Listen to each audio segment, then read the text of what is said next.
One बगिया ऐसी उलझी, फूल उगे कम, कांटे ज्यादा, सिमटा जीवन, डूबी सांसें, आना है तो अब भी आजा।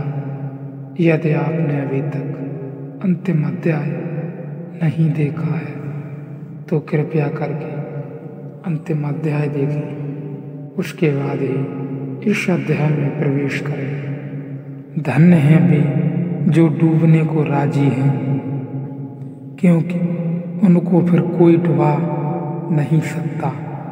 अभागे हैं वे जो बच रहे हैं, क्योंकि वे डूबे ही हुए हैं। उनकी नाव आज नहीं कल टकरा कर डूब जाएगी। फिर अहंकार और समर्पण की बात में एक बात और ख्याल कर लेनी जरूरी है। मन बड़ा चालाक है, वह तरकीबें खोजता है। मन कहता है तो पहले कौन अहंकार का छोड़ना कि पहले समर्पण करें तो अहंकार छूटेगा, कि अहंकार छोड़ें तो समर्पण होगा। तुम इस तरह की बातें बाजार से जाते हो अंडा खरीदने, तब तुम नहीं पूछते कि पहले कौन अंडा कि मुर्गी। अगर तुम यह पूछो तो तुम खरीद कर कभी घर ना आ सकोगे। तुम बस खरीद कर चले आते हो, पूछते नहीं कि पहले कौन। पहले पक्का तो कर लें कि अंडा पहले कि मुर्गी। पहले अंडा या मुर्गी, बहुत लोगों ने विवाद किए। अंडा मुर्गी का प्रश्न बड़ा प्राचीन है। पहले कौन आता है बड़ा कठिन है उत्तर खोज पाना, क्योंकि जैसे ही तुम कहो अंडा पहले आता है, कठिनाई शुरू हो जाती है। क्योंकि अंडा आया होगा मुर्गी से तो मुर्गी पहले आ गई। जैसे ही कहो मुर्गी आती पहले, वैसे ही मुश्किल फिर खड़ी हो जाती है, क्योंकि मुर्गी आएगी कैसे बिना अंडे की। यह तो एक वर्तुलाकार चक्कर है। प्रश्न भूल भरा है। प्रश्न भूल भरा इसलिए है कि मुर्गी और अंडा दो नहीं हैं। मुर्गी और अंडा एक ही चीज की दो अवस्थाएं हैं। आगे पीछे रखने में, दो कर लेने में तुम प्रश्न को उठा रहे हो। मुर्गी अंडे का एक रूप है, पूरा प्रकट रूप अंडा मुर्गी का रूप है। अप्रगट रूप जैसे बीज और वृक्ष, ऐसा ही निरहंकार और समर्पण है। कौन पहले, इस विवाद में पढ़कर समय मत गवाना। अगर मुर्गी ले आई तो अंडा भी ले आई, अगर अंडा ले आई तो मुर्गी भी ले आई।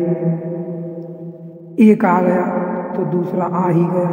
कहीं से भी शुरू करो। समर्पण किया तो अहंकार छूटा, पूर्ण छूटा। ऐसा मैं कह नहीं रहा हूँ, जितना समर्पण किया उतना छूटा। समर्पण करना मुश्किल मालूम पड़ता है तो अहंकार छोड़ो। जितना छूटेगा अहंकार उतना समर्पण हो जाएगा।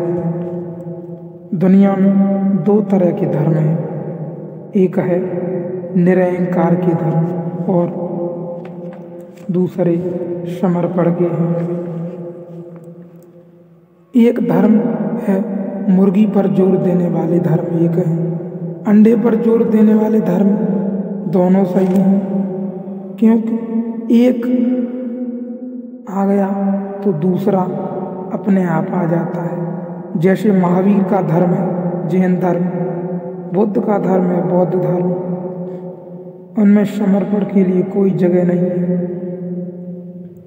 सिर्फ अहंकार छोड़ो, समर्पण करोगे कहाँ कोई परमात्मा नहीं है जिसके सामने समर्पण हो सके। महावीर कहते हैं असरणम, शरण जाने की कोई जगह ही नहीं। जिसकी शरण जाओगे असरण में हो जाओगे। लेकिन अहंकार छोड़ो, हिंदू है, मुस्लिम है, ईसाई है, वे धर्म समर्पण के धर्म हैं। वे अहंकार छोड़ने की इतनी बात नहीं कहते।